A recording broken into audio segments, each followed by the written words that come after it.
Greetings from Bermuda, this is BDA Limey and welcome to City Wars Tokyo Reign, a cyberpunk roguelite card battler that I've been putting some time into last week. The game is, to be honest, a mixed bag. There's some stuff here that is really fun. The core gameplay is quite unique and different to anything that I've seen in any of these card games previously. But the game is not without its problems as well. So I'm going to go through and I'm going to cover the highs and the lows and try and give you an informed decision as to whether this is something you are still interested in picking up. The game is normally $13 on Steam, which may or may not be worth it to you, but I would say it probably is worth picking up in a sale. So let's jump in, have a look, see what it's like. So the game's got two game modes, District Run, which is the main one, and Survival Mode. And basically what we're going to be doing in District Run is battling our way across the city. We will fight a series of bosses, and we are trying to reach the boss at the end, which is not something that I have yet done. We get to pick from one of four different factions. This is where the game seems to have more to offer than it actually does. In fact, there is no difference between the factions. That you amass meta progression separately for each of them. So as you go through the games, you will be awarded cells, and you can use cells to boost your things like your health, the quality of the cards that you receive during a run, and various other things. But the cells that you get are unique to that character, and so you're just buffing the progress for that character. And if you play with a different character, you're basically starting again from scratch. And the only difference that I've found between these is that if you play as this character, you won't get to fight any of the enemies of this type during the run, and similarly with the other characters. So that was a bit of a disappointment. I was expecting there to be unique cards to each faction, and that is not the case. But having said that, let's jump in with this guy, who is the guy that I've put most of my time into. You can see I've got quite a lot of meta progression here. This is one of the things that you may not like. The game is balanced for having the meta progression, so when you start at the beginning, you can still make some progress. I got as far as the second boss and a little way into the third act, I think, on my first run through the game, which is pretty good, but it does help the more progression that you've got. At the beginning of a game, we will get a deck of cards, and these are randomly chosen from all of the cards that we've unlocked. And that is possibly another source of, I guess, unhappiness for some people who play this game. It is not a traditional deck builder where you can choose your deck and you can build that as you go. There are some opportunities as you progress through the game to alter your deck and add cards in and take cards out, but they are few and far between. And so you're basically, given a completely random set of cards, and you've just got to kind of go with them. I didn't actually find that too bad. It's kind of what the game is balanced for, and if you don't go in expecting to be able to kind of build a lot of synergies between cards, then that's fine. So it is what it is, but randomness is something that this game features in this and other places as well. So yeah, just be aware of that going in. The next thing we get is a gun. The gun will basically give us a bonus to some of our cards. So the guns are also chosen randomly from the ones that you've unlocked, but that matters a bit less. So this gun will give us a +2 accuracy bonus. This is to all cards with a duration of 5 segments, and I'll explain what that is as we get into the game. And it is easy to do time strike targeting, which is also something I'll explain as we go into the game. Third thing you get at the start of a run is basically a relic, which will give you some kind of passive bonus. In this case, we have a pizza slice. Triggering our faction power will regain us 25 health. I'll explain what that is as we go as well. All right, so at the start of a run, We are basically battling across, I think it is 5 districts. And each of those you can think of as an act. The first district is the Slum district. And at the beginning of every district, that's just showing us our deck again, we can go to all 3 of these. So the Technician is where we go to unlock the meta progression. So from my previous runs, I've got 394 cells that I have not yet spent. So I'm going to go and we've got 3 areas of upgrades that we can get. Utility zone, training zone, and medical zone. Medical zone boosts health. Training zone affects the quality of our cards. So for example, the second upgrade in the training zone, all our cards start at level 2 rather than level 1, so that makes the run a bit easier as well. The last one that I've not unlocked, we would start a run with a minimum of 2 legendary cards in our starting deck if we've unlocked them. The medical zone, what's the last one? Maximum health increased by 70 to 430. That's pretty good. That is pretty good. I think I'm going to take that. Can we afford any of the other upgrades? Maybe one in the utility zone? No, that's 200 cells, so we can't afford that. But this one, utility zone, you can see there, we start the run with extra credits, which we're going to be able to use to buy things as we go through. But that's all we can afford for now. The Technician also gives us access to health during a run as well. So if we're running low, and I have no idea why we're starting on 360 out of 4. Oh, I guess that's because I just unlocked the last medical upgrade. So I am actually low on health. Generally though, the cells are really valuable for the meta progression, so spending them on health during a run is not something that you're going to want to do.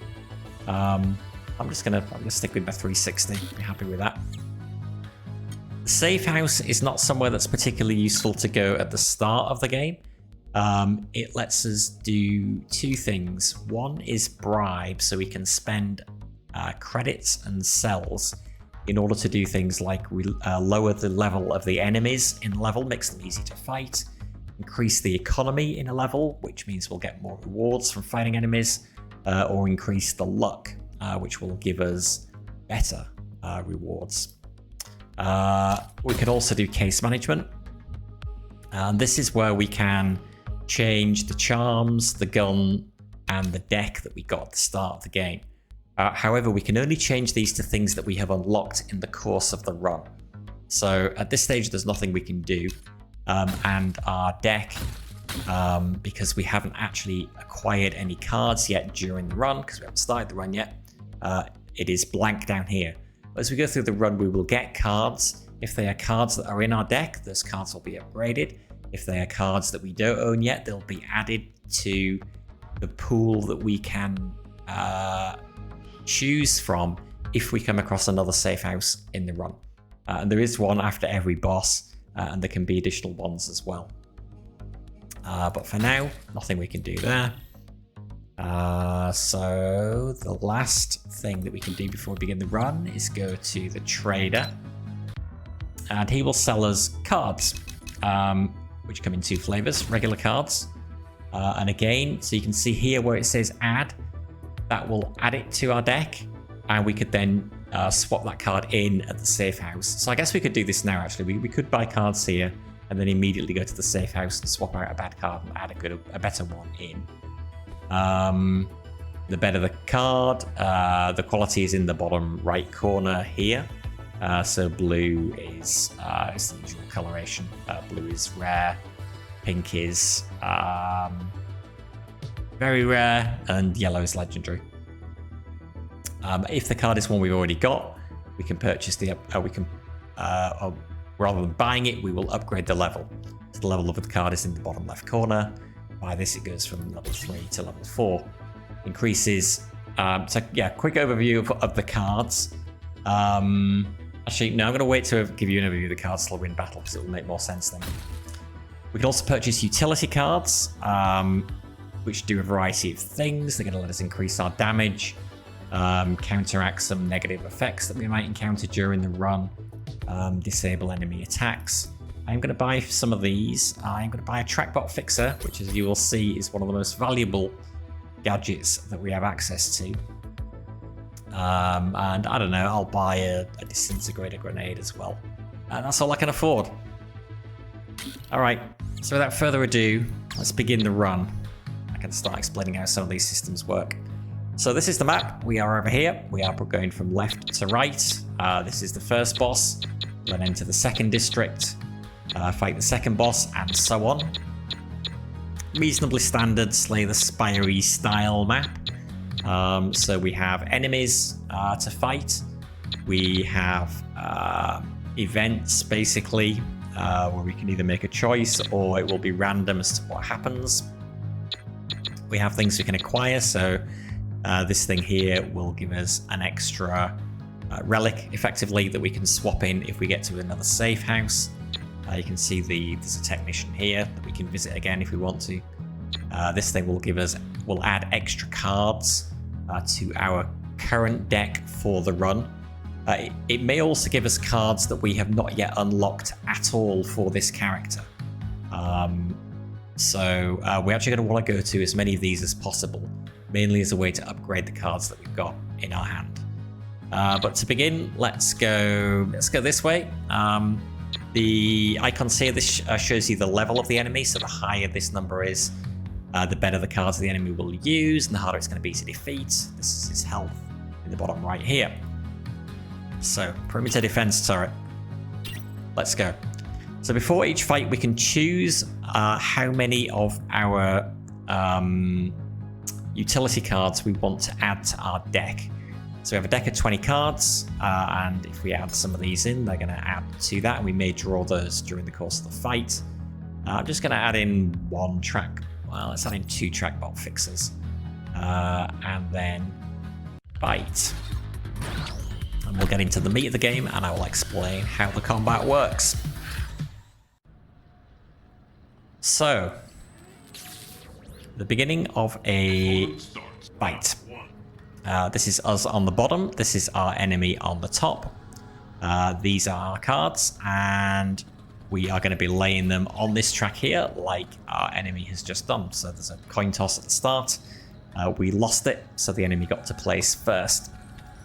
So let me explain what everything is. So the number at the top left here is the accuracy of the card. And the way that accuracy works is if we place that on the track, the card in each slot with the higher accuracy will win that slot effectively.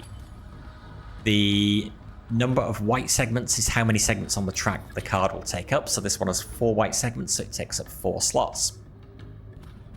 And the number on the right is the total damage that will be dealt out by the card.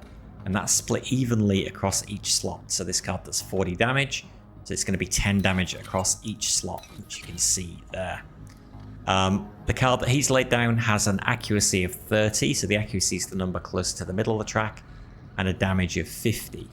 So if we want to avoid taking 50 damage from this card, we're going to have to place a card there with a higher accuracy.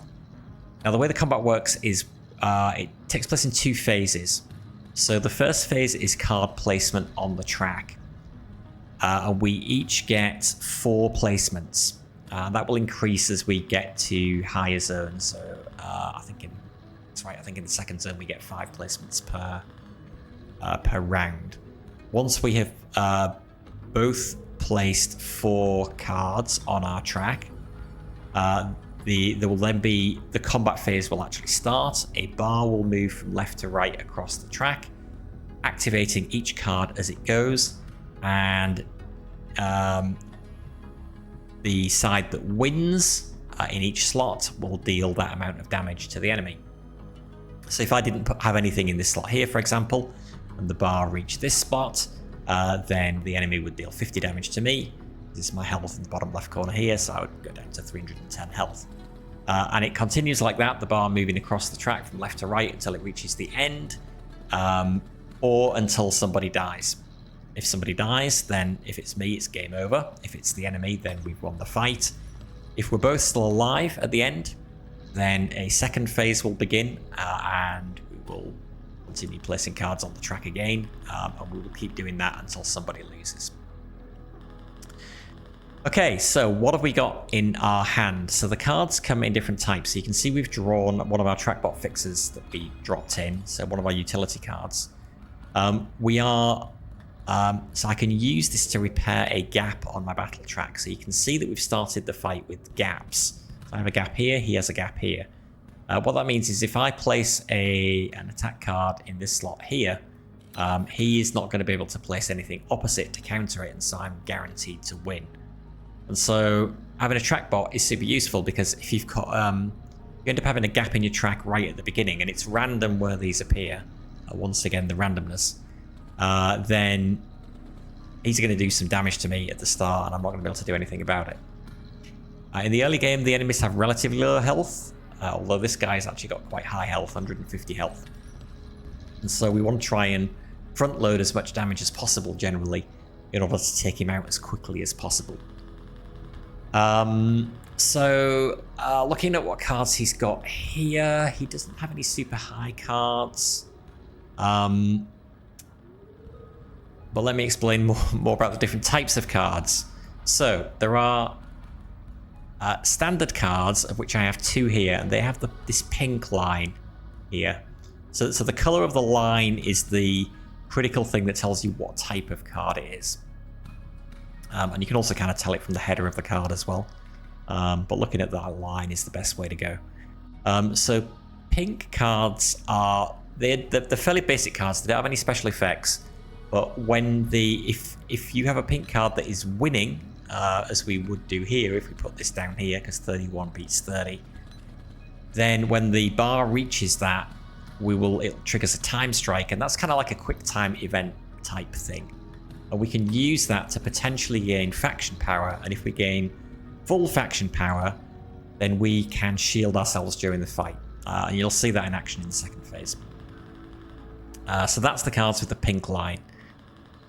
This card here with the orange line is a thermo card, and they have some special effects. So you can see on the left there, when we play this on here, it will spawn a random thermo effect on the opponent's battle track, which is what that flashing white thing is telling us. And wherever it happens to appear on the track, any card on there will have its damage reduced by 10. So if it happened to appear on here, his damage from this segment would go down from 50 to 40. The other card we've got in our hand is this, a power shield. That basically just blocks an enemy's attack regardless of its strength. And in this case, the power shield will also gain us 15 faction power. So the faction power is the thing that you can get from the time strikes, which if we get 100%, will let us block attacks. So, what do I want to do? Well, so I could play the 31 card down here. That will be enough to block this. We would basically have control of these 3 segments. However, he's got a 33 accuracy card up there, low blow.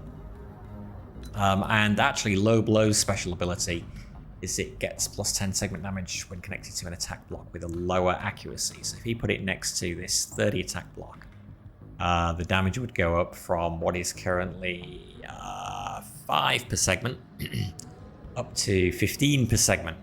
So that'd be pretty bad. However, his accuracy doesn't go up. That would still be 33. But 33 would beat 31, and so we would be taking quite a bit of damage from that. Now we could do that anyway. There's no guarantee he will play it there. The AI is not the greatest. I haven't really noticed whether it gets better as we go through the districts. It might do. It might do. Sometimes, yeah, you can just get away with taking risks like that, and he won't play his best card opposite you. But I'm not going to do that. I'm going to play my one of my stronger cards. So this one, 41 accuracy is high. Basically, anything less than 30 accuracy is low. 30 to 40 is medium, and 40 plus is high. So this is good to have as particularly as a card at this stage in the run, right at the beginning of the run. So if I lay this down here, you can see his block has gone grey. That's because 41 is bigger than 30, so that's deactivated that, so I'm not going to take any damage from that. He has laid down 33 accuracy here, which is going to do 15 damage per segment. Yeah, it was his low blow, so he did place that in a way that it's increased its damage. So it was smart. So I've got to think about how I want to counteract that. Currently I'm doing 56 damage to him, so over on the right here is the total damage that will be done when the bar has reached the end of the track.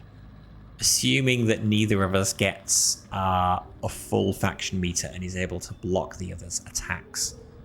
But what we really want to do is get this up to 150 without him being able to do any damage to us at all. Now the problem I've got here is I can't put a card that takes up more than 2 segments here because the gap blocks me. So if I wanted to do that, I'd have to use the trackbot fixer here to fix this gap, and then I could play this card. Utility cards are free to play, so you can play a utility card and then you still get to play a regular card from your hand as well. However, I think what I'm going to do is I'm just going to play the power shield there. That blocks it. That completely deactivated his entire attack block. And so you might have seen that gave me some cells, which is just kind of hidden behind me. But yeah, if you fully block all of the segments in an enemy's attack block, you will get cells from that. The cells are obviously good because they are the meta progression currency, and they are the thing that will let us heal if we find a technician during the run as well. Okay, so he's put down a 28 accuracy card here. I've got a gap here, so there's going to be nothing I'm going to be able to do about that. I'm going to take 15 damage unless I block that. 15 damage isn't a lot, but I would like to try and get a perfect victory, so I'm going to use my trackbot to fix that gap. And then I'm going to be able to put something in there that blocks it. So, looking through my cards, in total, Sudden Impact is the highest damage, even though it's only a 1-segment card. It's also pretty high accuracy. But I would probably like to block more segments than that. So we could do Hidden Shot. Again, that's a pink line, so it's a standard card. Completely block him, we get some cells from that. Yeah, you're playing a single bullet strike in there. Hopefully he doesn't draw any cards that have an accuracy of 36 or higher. So I'm going to go in with, let's go in with Chilling Force. Actually, no, let's go in with, oh well, Chilling Force is the higher damage now. And that gets us up to 150, which is what we need to kill him. So as long as he doesn't manage to, or use his shields to block us. Well, if he uses his shields to block us, that's fine. Oh no, okay, so we both placed 4 cards. So now we're in the attack phase, so the bar going from left to right to activate the cards. Now this is where the quick time event comes in. If I can hit it in the middle, which I failed, I would have got 100% block, which would allow me to block some of his hits. Again, I missed it. So you see I gained 10% block on each of those, so 20% block total. Didn't matter, we've still won. You can choose in that quick time event to not try to go for the middle, which gives you 100% faction power. You could try and stop the bar at the end, which only gives you 50%, but it's a safer bet because it's easier to hit. In general, though, I find you kind of want to go for the middle because you're not usually going to have a lot of cards that give you time strike opportunities anyway. So we got a bunch of stuff from that, 15 cells. The enemy level has been reduced by 25, which is great, and another 25 thanks to us getting a perfect victory. We won without taking any damage. Okay, so onwards. Another fight, this time with a drone. He's only got 50 health. I'm going to throw in another couple of trackbot fixes there. I'd like to get as far as I can without taking any damage. Because health is going to be our main resource that's going to control how far we can get. There are Not many opportunities to heal. It's going to be random whether we can sometimes find crates that will give us healing, but that is random. The only place that's not random is finding a technician and using our cells to pay for healing. Like I said earlier, we don't really want to do that because we want to keep the cells for the meta progression. So avoiding damage is pretty important. Okay, so again, he's got a bunch of fairly low cards. Our cards are much higher because of the fact that I've done a lot of runs before, so I've unlocked better cards, and the better cards generally have the higher accuracy. So if the game seems a little easy as I'm playing it now, it wouldn't be if you were just starting out. You would have worse cards than this. But what have I got? So I've got a standard card here again with a pink line. I've got another thermo card again, same one I had last time. I've also got 2 cards with this blue line. So these are cryo cards. So this one, minus 10 accuracy and minus 5 segment damage to any opposing thermo attack blocks. So if he happens to use a thermo attack block, that will reduce its accuracy. And this one removes any connected thermo effects on my battle track. So sometimes the things the enemies do will put effects on my track. It tends to be the enemies of this type, though, that do that. Because I'm playing as this type, I won't come up against any enemies of this type. And so I actually won't be having to deal with things on my track very often. Which is helpful. Again, let's just try and kill him. If we put this right at the front there, that does 50 damage. So if he can't beat that, he'll be dead as soon as the bar gets to this first segment here. And that can be another downside of this game. You might see, things can change as cards get placed down. But sometimes you can see, okay, I know that I'm going to have won this fight, but I still have to go through placing all my cards on the track anyway. But let's do that. We can put the 33 opposite the 30, and that breaks that. He does have this card. We've got to be a little careful of. Shattered Wrath. Plus 20 accuracy. He's going to play it now. Okay. And that comes back. Plus 20 accuracy and plus 5 damage per segment for every connected fully shattered attack block. So if we were to break the entirety of this attack block, then the accuracy of this goes up by quite a lot. Would probably beat us. However, when I don't think that applies if we broke this after he played this down. I think it is only for connected shattered attack blocks when he plays this. That is usually the rule in this game. Okay, actually I don't have a problem because I know I'm winning on round 1. I was going to say I've got a problem in that I can only fit I've only got space for a 2 here, and I don't cards that are bigger than that.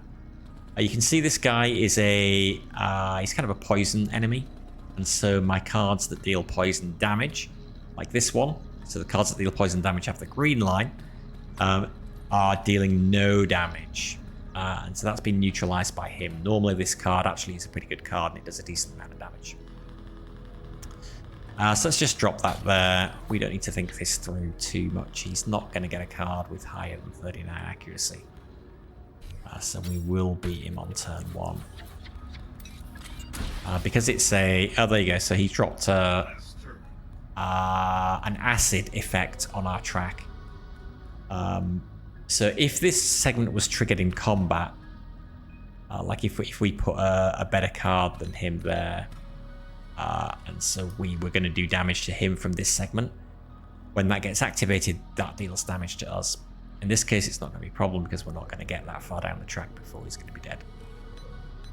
So I'm just going to drop some more cards here. Even if situations like this where we know we're going to win, given we still want to get as many cells as possible, we probably want to play cards to try and break as many of these as we can. We're going to get a time strike opportunity here because of its pink card. Okay, that time I got it. Perfect victory. Didn't need it because there's we knew we were going to win. But it's always useful to practice those quick time events. So here, in addition to credits and a boost to the economy from the perfect victory, we've got some cards, and if these cards are in our deck, then they are upgraded. So now this has gone from what was level 3 before to level 4 now. We got 2 of these, so this has gone up to level 5. And every time a card levels up, it increases its accuracy by 1 and its damage per... its total damage by 1. Damage per segment by 1. I'm not sure what it is. But it increases its accuracy by a little bit and damage by a little bit. And if we're going to survive the later levels, we want to upgrade these, the cards in our deck as much as we can. Okay, Technician. So this is the same as the Technician we saw at the start. We can buy health if we want for cells, or we can buy upgrades if we can afford any, which we can't. The cheapest upgrade we haven't got is 200. We've only got 168 cells. So I'm just going to save the cells and not do anything. Now we have a choice. So we can go this way to an event, this way to another fight, which will give us more cards. And it will also give us a crate. This may have some health in it. So I'm going to go that way. Okay, so the cards we get are random. So these are added to our pool of cards we can choose from in this run. If we get to a safe house, we can choose to add these into our deck. If a card says unlocked, that's a card that we have not yet got for this character at all. We've never seen this before. And so this becomes available in the pool of cards that may be selected from at the start of the next run. And these 2 cards were already in our deck for this run, either in our active deck or in our kind of sideboard, and they've been upgraded as a result. Okay, next enemy, he's going to use a grappling hook to steal one of our cards at the start of each turn. This is one of the most annoying enemy types. We should still be okay.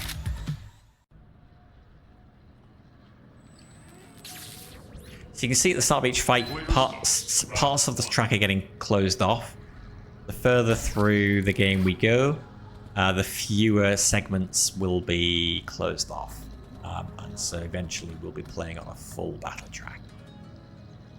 Again, we don't have to worry because our cards are so much better than the enemies. We've got a cryo card here with a blue line. We've got a shield, which in this case, in addition to blocking the attack, will also interrupt our opponent's active faction power.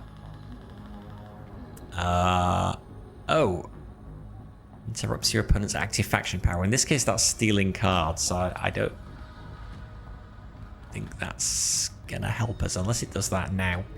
Sometimes these things are generally triggered in the phase where the bar is moving through the cards. Propane Snipe is a really good card. Minus 10 segment damage to all attack cards in opponent's current hand. So even if they get one out, it's going to do less damage than normal. And again, that's a thermo card because it's got the orange line. So basically, any card that doesn't have a pink line is going to have some kind of special ability. In this case, we just again want to do as much damage as possible. So let's open with a trigger happy. We kind of want to open with the cards that give us time strikes early as well, because if we don't manage to fully block all of the enemy's attacks, we do at least want the opportunity to have a full faction meter so we can activate it, and it will give us protection from 5 segments worth of cards once during the battle phase. So that can stop us taking damage as well. We're still absolutely fine here. Let's drop in that to 104 damage, which is fine. They've got 75 health, so they are going to be dead. But let's try and break as many blocks as we can in order to get some more cells. So that fully breaks that. Gets us a few more cells.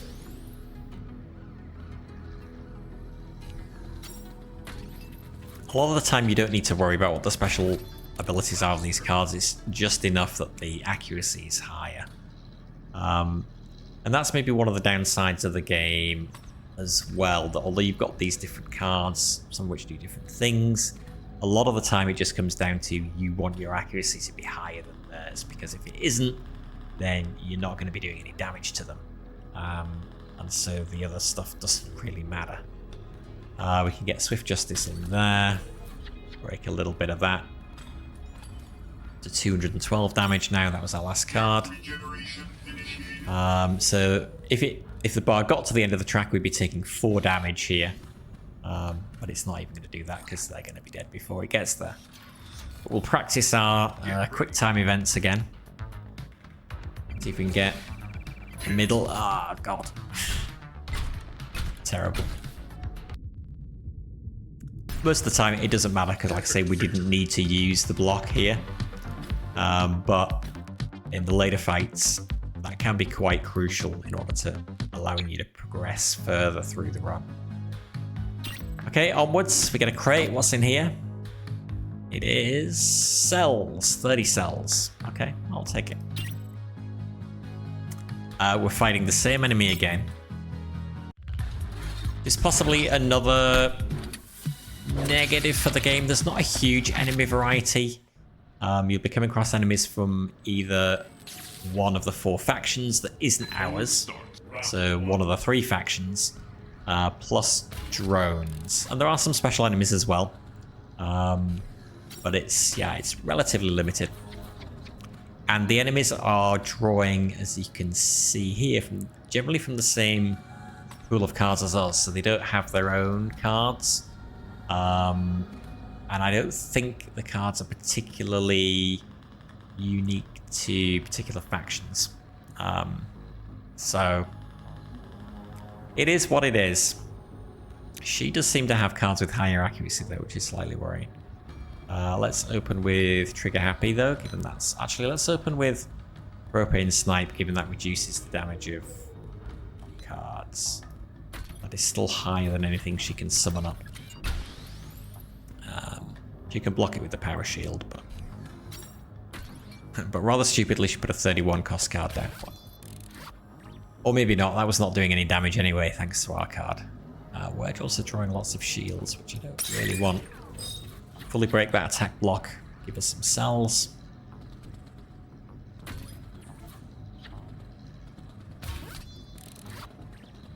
Keep stealing our cards. So what do we got? Okay, so this one is a purple card that's not quite the same, but this is purple, this is pink. And you can see the top of the card is different. So this is, poison card. So this one spawns a backloaded poison effect, which means further to the right, I think. I think that's what that means. On the opponent's battle track, that rebounds the opponent's attack damage back at them. So if we couldn't actually break... Or maybe backloaded means you can play it on attack blocks that are already on the board.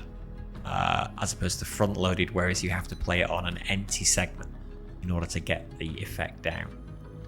I can't quite remember how that goes. We actually can't beat 39 at the moment. We are killing though, so that's fine. Oh, this is a gap shield. This is a spectacularly useless card. If it was a gap shield of 1, that would be great because we could drop it in there and block. But it's gap shield of 3, which means we have to have 3 gaps next to each other. And I have never, in all of the runs I've done of this game, I've currently played about 15 hours, I've never seen a gap of 3. So yeah, completely pointless card. If we get the opportunity to go to a safe house and jig our deck around, this is one I'm going to take out. But we're fine. We don't have to worry about anything. Oh, this gains accuracy and damage for every standard attack card in our hand when played. And that means ones with the pink line. So this would actually be 38 accuracy, which is still not enough to beat that. I could just wait and see whether we get another one. So let's play this down. Actually, let's play that down there. It's not going to matter because she's going to be dead before we get to that part of the battle track. But yeah, you can see we've laid down the poison effect there.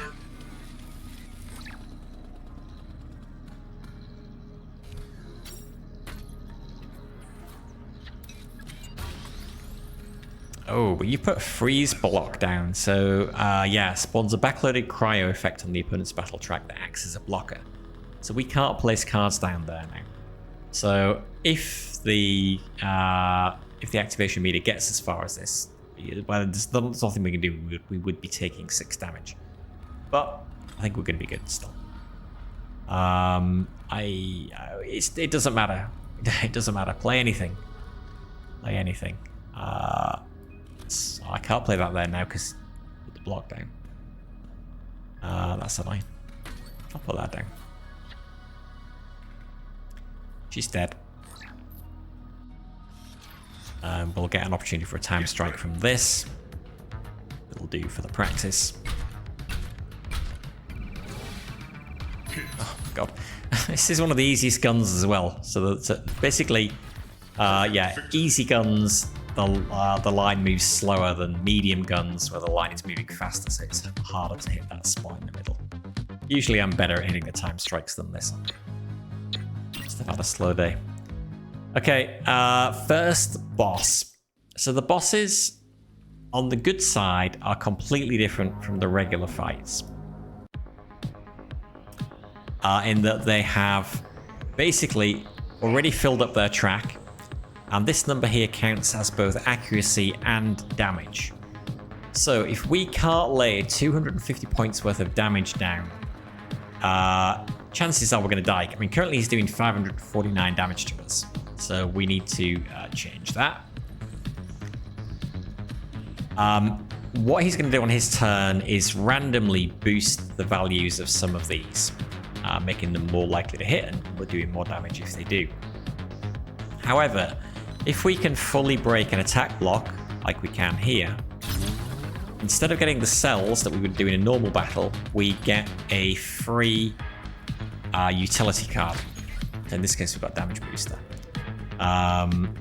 So if we don't use that before we break another attack block, we'll get a new one, but it will overwrite this one, so we kind of want to use it or lose it. So I'm just going to play that now. Boost the damage of each segment on there.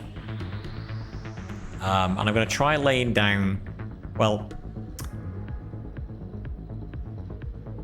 there's a slight balance to be done here. You got to be a little bit careful. Really, you want to do as much damage as possible. So if it means I play a 1 segment card because it does the most damage, then I will do that.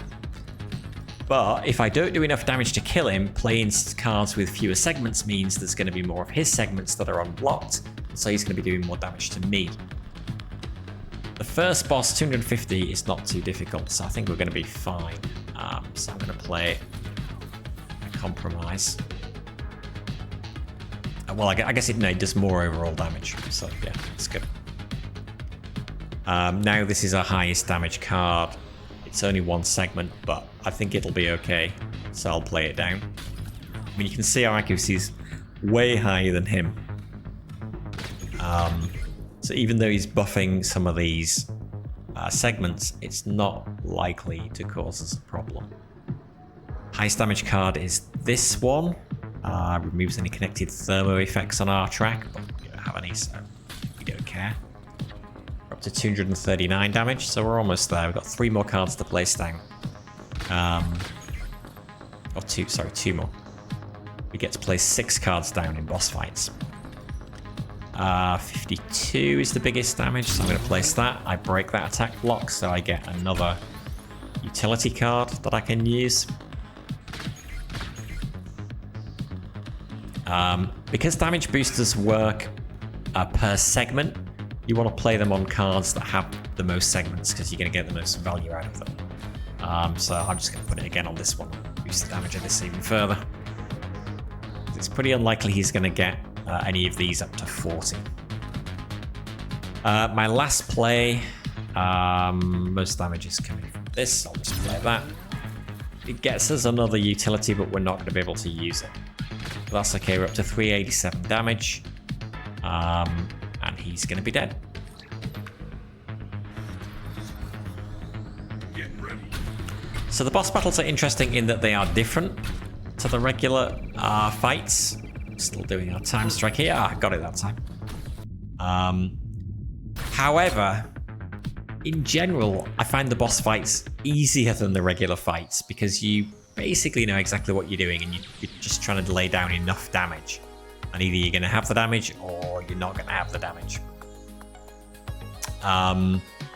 The other downside with the boss fights is they're all the same. There are no different bosses, and even the bosses of the subsequent acts work exactly the same way. They just have very slightly higher numbers. So the bosses are a bit of a letdown, to be honest. We've reached the end of the district though. This gives us a summary of our performance. We didn't lose any health at all, which is nice. All of our victories were perfect victories. We had 4 perfect victories. So we can carry on. We get some cards for beating the boss. Same deal. Oh no, these are always guaranteed to be ones that are in our deck for this run. So they all get upgraded. And we will get another gun at random. So again, if we find a safe house, we can choose to swap this out. And then it's on to Act 2, which is the gambling district. Introduces Bokushi, which is a mini game. And I'm going to go to the Bokushi to show you what it is. And explain how it's played. But it also illustrates another one of the problems with the game. If I was playing for the optimal way, I would probably choose to go this path. I would take on more fights. So you can see in the bottom right there, just behind me, it actually shows you the rewards for each fight. You can see whether you're going to get cards or credits. I would go this way because we get more cards from this thing here. Get another crate here, which may be health. So that's a pretty good way to go. But let's go this way because this actually illustrates a few other things in the game as well. So a mainframe terminal event. It might be risky, but hacking into this exposed mainframe terminal could provide valuable intel. All of the events, random. You click a button, and then either you succeed or you fail. And if you succeed, you get some kind of benefit. And in this case, economy stat has gone up by 50, so we're getting more rewards from enemies. Sorry. As the economy level grows, traders will lower their prices and increase their stock levels and rarities. But it's random. There's nothing you can do to influence that. Speaking of randomness, this is Bokushi, the mini game. So we can buy in. If we've got 700 credits, so we can either buy in at the base stake, or actually no, we can't. We've got to go for. We can buy in on the base stake. I'm pretty sure we can. We can either go in with 300 credits and 15 cells, or 1500 credits. No, wait, hang on. We can add 100 credits, and if we won, we would get 300 credits and 15 cells. Or we can add 500 credits, and if we won, we get 1500 credits and 30 cells. And we may be facing a number of other opponents, which it shows here. I'm just going to go for this. Let me explain how Bokushi is played. The game does not explain this at all. And it's really annoying. The first time through, I was like, what the heck is going on? So that's one problem with this minigame. The other problem with this minigame is there is no skill. You are literally just going to click your mouse to roll your dice, and then stuff is going to happen. But because it doesn't explain how this is played, let me explain it to you now. So what's going to happen is we're each going to roll 5 dice, and we will score according to the number of lines on the dice. So you can see here, this is 1. So if we rolled this, we would score 5 points. If we rolled this side, we would score 4 points. Roll this side, we'd score 3 points. I'll explain the face in a minute. And that number that we score is going to pop up on this display here. Once we've all rolled, whoever rolls the lowest number, one of their dice is eliminated, and they have to roll with 1 fewer dice from that point onwards. Whoever rolls the highest number, the highest dice that they roll gets locked into place here. So for future rolls, or for the next round of the game, they are basically guaranteed to have a high roll. So we get 3, 4, 5, 6 points. They've got 7, they've got 17, so we lost. So one of our dice is put out of the game. If we lose all of our dice, we are eliminated and we lose. However, we can get our dice back. If we roll one of these faces, then for every face we roll, we will get 1 eliminated dice back in the game. So there we go. We got a dice back. We got 5, 11, but we lost again. So, and yeah, he won, and so his highest dice got locked in here. So this counts as a 4. 4 plus the 3 is the 7. This is 0, and the faces count as 0. They're only uses to bring back dead dice. So, as you can see, all you're doing is clicking to roll your dice and seeing what happens. There's no skill, and you've just got to click through. And if you're playing a 4-player game of this, which can sometimes be the case, it can go on for a very long time. It'll be quite boring. The other problem with this game is once you start losing dice, you've got to roll one of these to get them back, but you've got fewer dice to roll that with, so that makes that progressively less likely.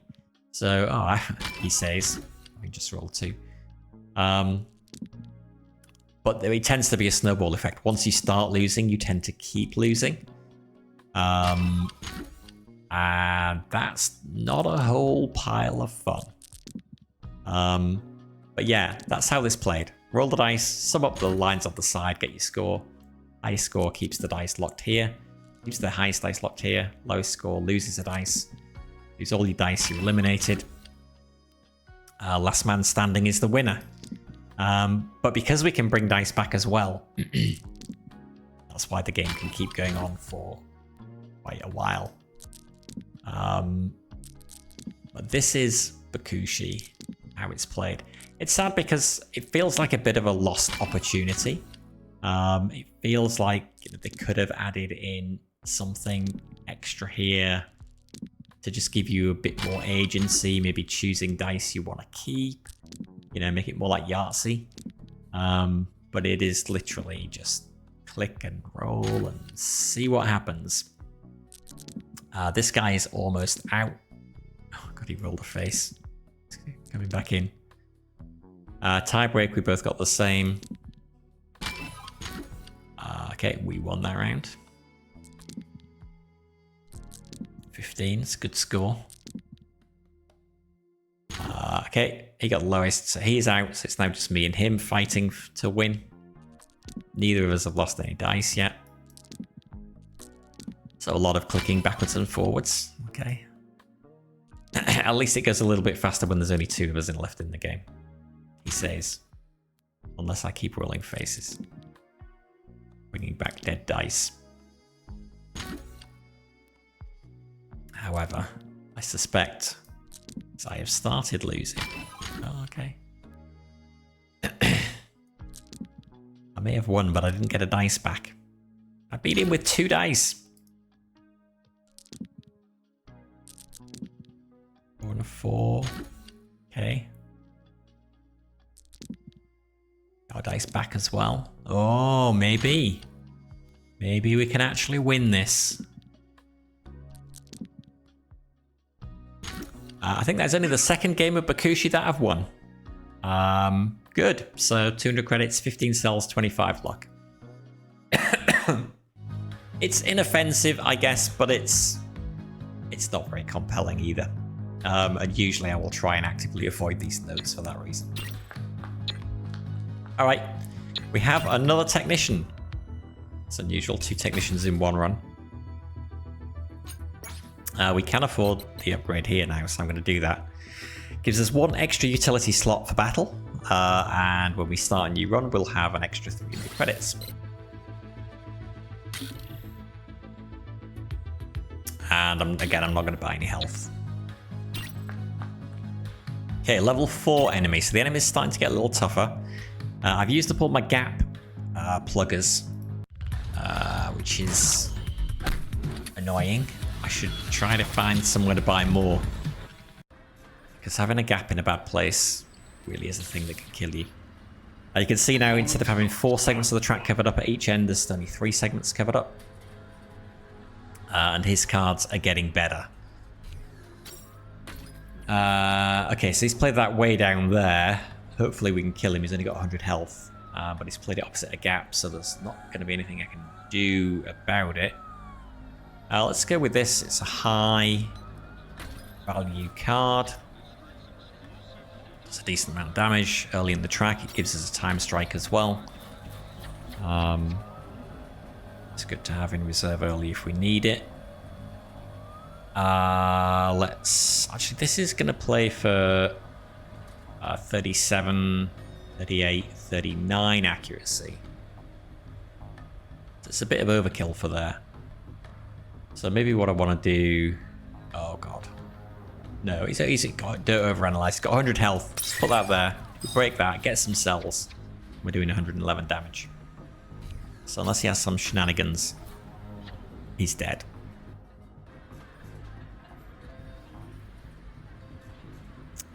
What are the abilities on these cards? Anything that's useful?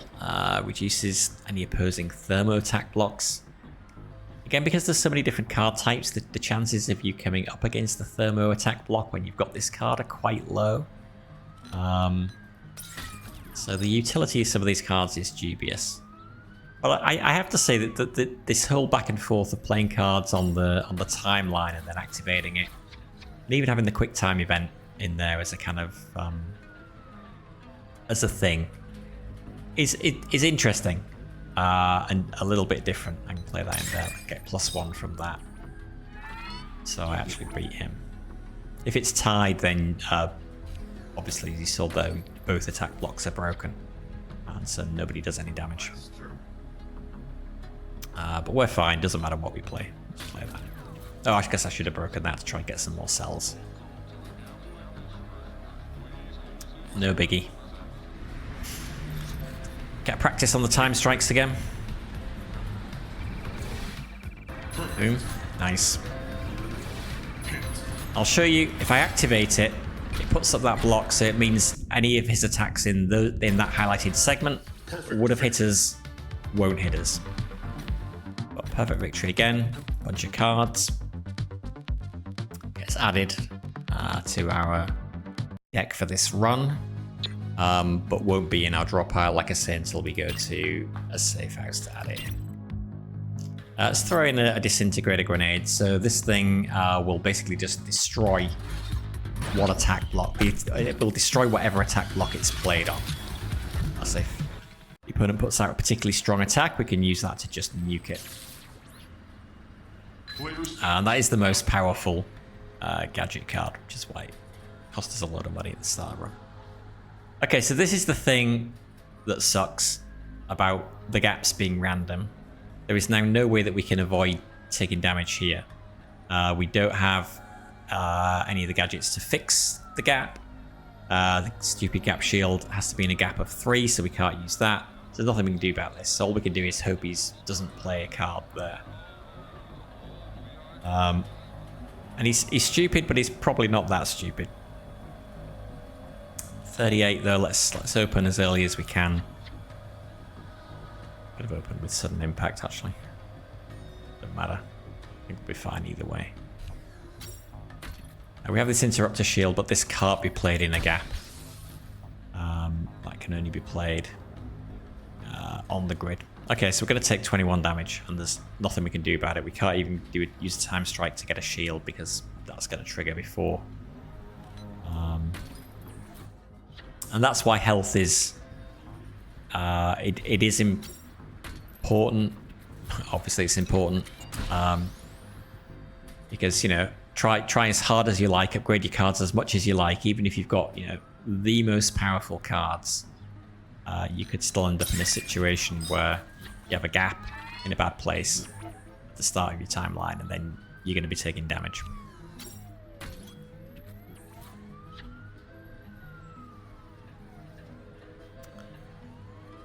But yeah, 100 where we've easily achieved that, so we don't have to worry about anything particularly. He does have the ability to block, but for some reason he's not using it. Maybe he doesn't care either.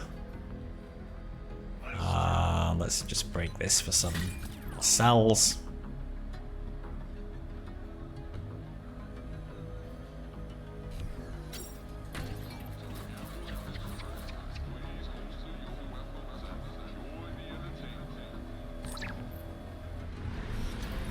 Okay, our first damage of the run, I think this is.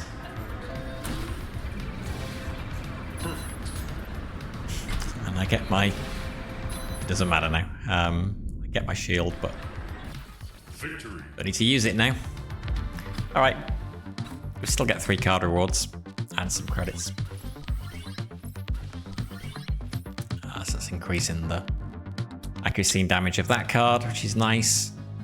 We'll go this way. It gets us a new gadget that we could swap in if we wanted to.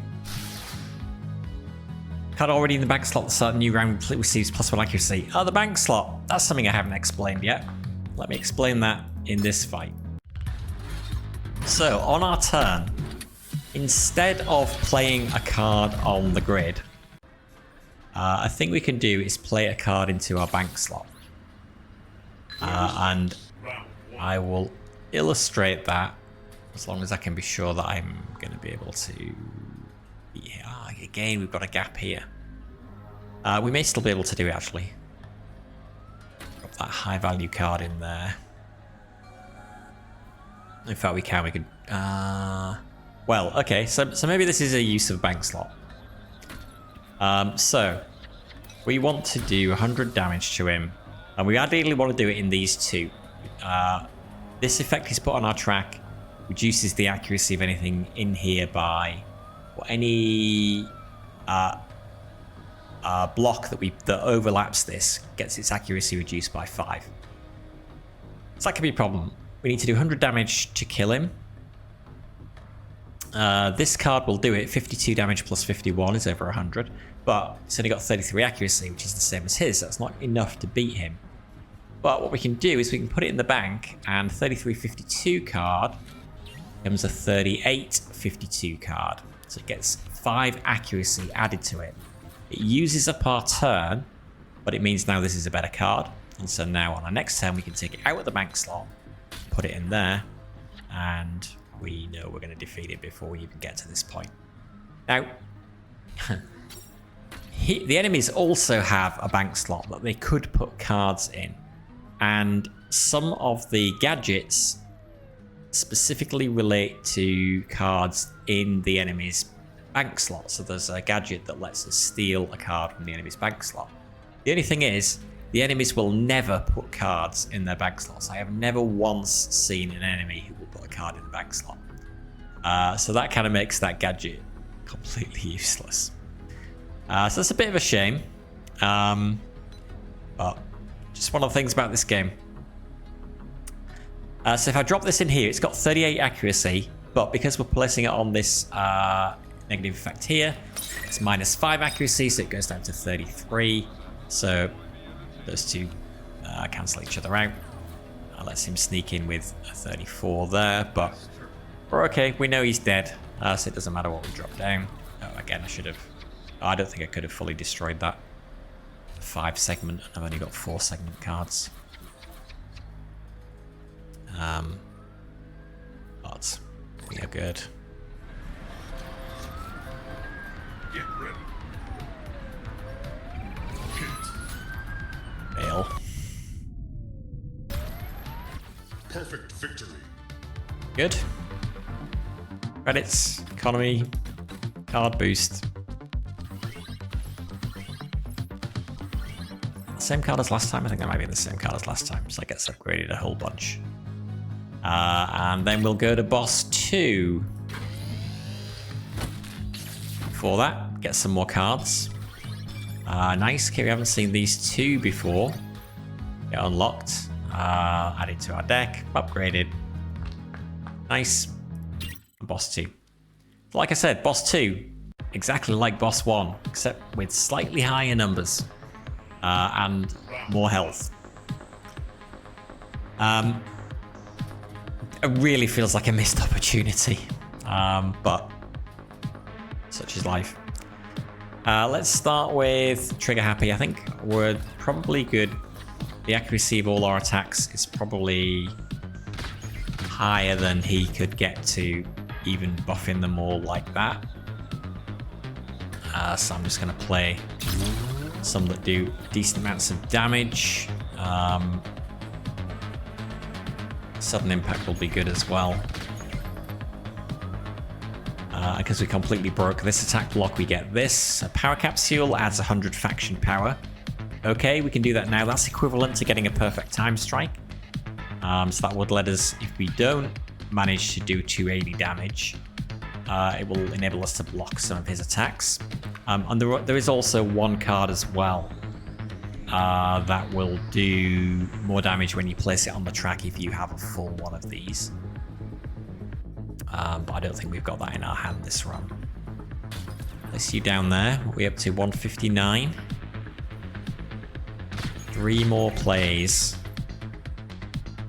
to get it up to 280. Okay, so I'm just going to play the highest damage cards. I think we should be fine.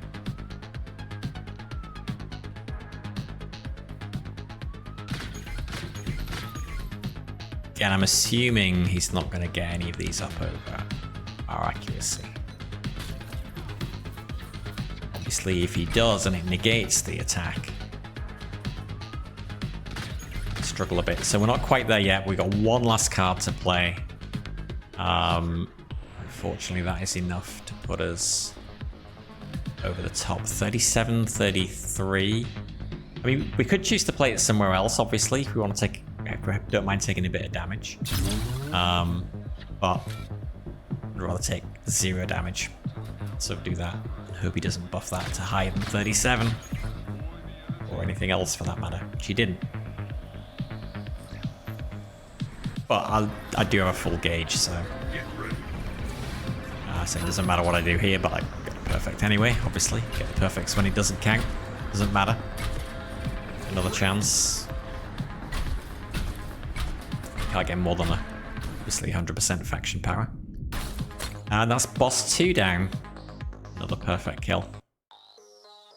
So slightly worse in this sector than the previous one. We lost... Oh wait, no, we gained 4 health. Okay. We did lose some health, but I guess we gained a bit as well. More upgrades for the cards in our deck because we beat the boss.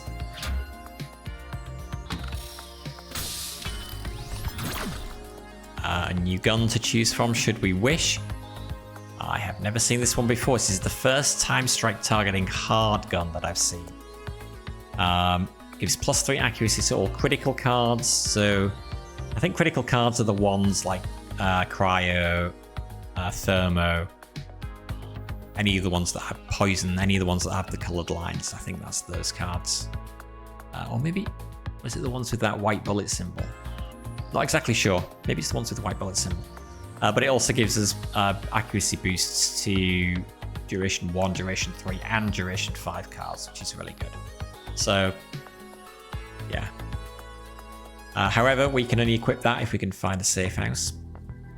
And we enter the Trader District as Region 3. But I think that's probably a good place to stop for now, because I think it's enough to give you an idea of how the game is played. There's District 3 we go through, then another boss. District 4, and another boss. And then District 5 is the last one, after which we get to the final boss. And you can see there are, as you get to the later districts, there are henchmen fights who are much higher skill levels, and so they're going to be playing cards that have much higher accuracy. The Trader District has a little mechanic where there's this green line. So if you follow this green line, I think every enemy that you defeat on this green line, the trader will show up and he will give you a free upgrade. The first time he shows up, he gives you a free upgrade to 1 card. Second time, a free upgrade to 2 cards, and so on. But I think the battles are maybe higher than... not necessarily. So usually you would want to follow this green line if you can. Because the more upgrades, the better the chance you stand and survive in the later waves. So that's the basic game. Like I say, I really enjoyed this initially, and I played, like I say, about 15 hours now. I have upgraded this character almost to the max. There's one other mechanic as well that I didn't explain, because I've never used it. So you can flee from battles, but nowhere on the combat screen does it say you can flee from battles.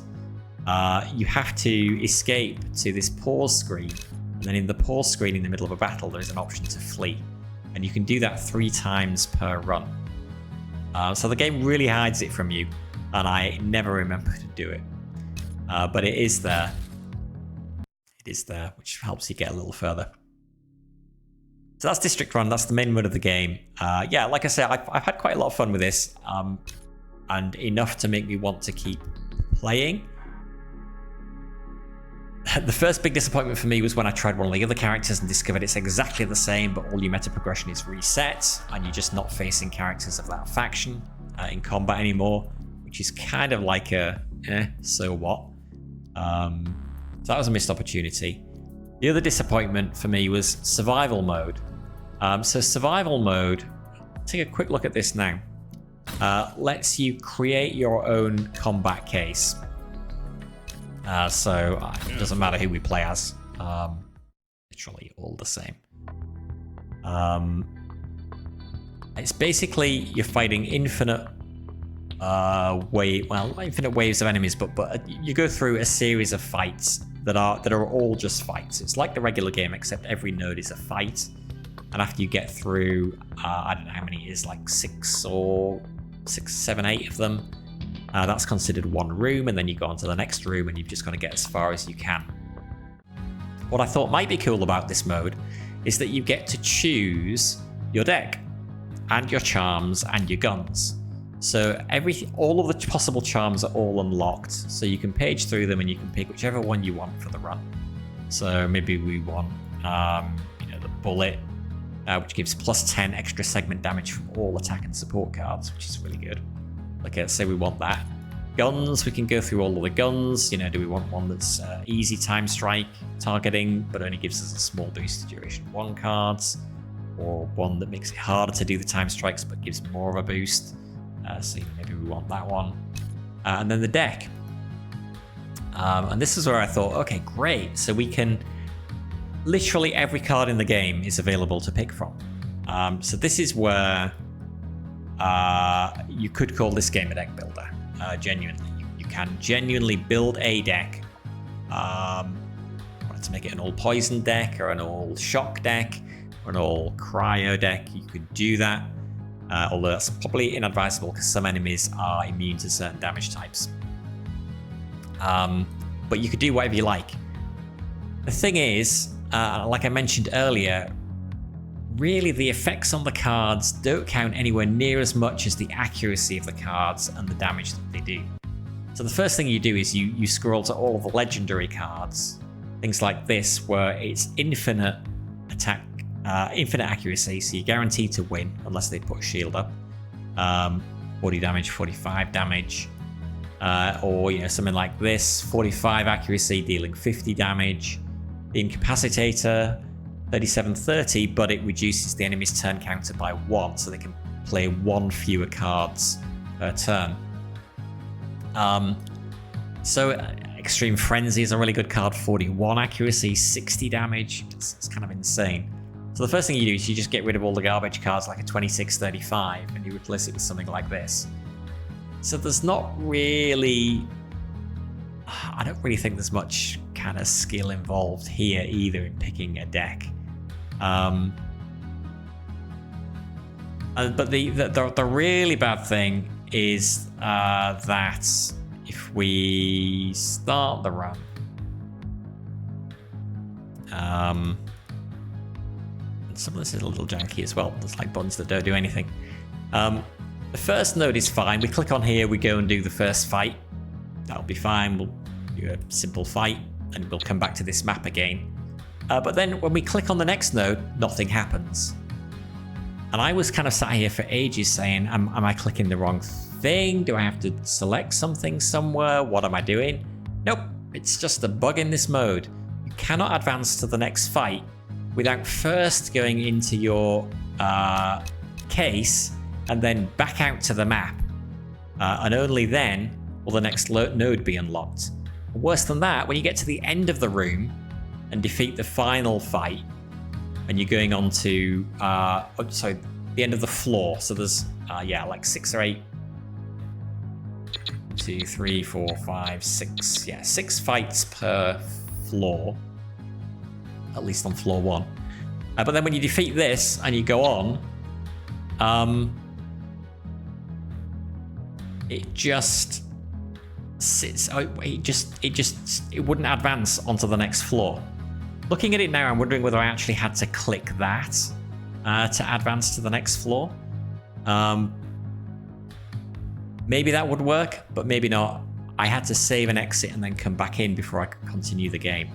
And it just blows my mind that an entire mode of the game could could have an obvious bug like that stops you moving through it. So I thought that was really pretty bad. So because of that, I would never play survival mode. I mean, like I say, you can play survival mode. It just means after every fight, you've got to go into your case and back out again. And that gets old real fast. So that's a bit disappointing. It's kind of emblematic, I guess, of some of the kind of jankiness around this game. But having said that, I do enjoy the district runs. I don't think after I'd completed one and got all the way to the end with one character that I would want to do it again with another character. But probably by that point, I would have 20 hours into the game. And if I'd bought this on sale for something like $5, which is, I think, what I did do. I picked this up in a previous Steam sale. It's been sat in my backlog ever since. Then that seems like a fair price for that amount of entertainment.